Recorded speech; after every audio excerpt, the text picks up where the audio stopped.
How to change video backgrounds. First of all, open the app on your device and create a new project or open an existing one.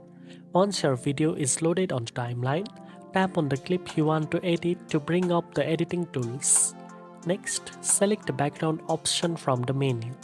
You can choose from pre-made background, upload an image or video as your background, or use the green screen feature to replace the existing background. Adjust the intensity, blur, or transparency as needed to make your new background look natural. Preview your video to ensure the background blends seamlessly with your subject. You can make further adjustments to the position, size, or color settings to achieve the best effect. Now you know how to change video backgrounds in Vita.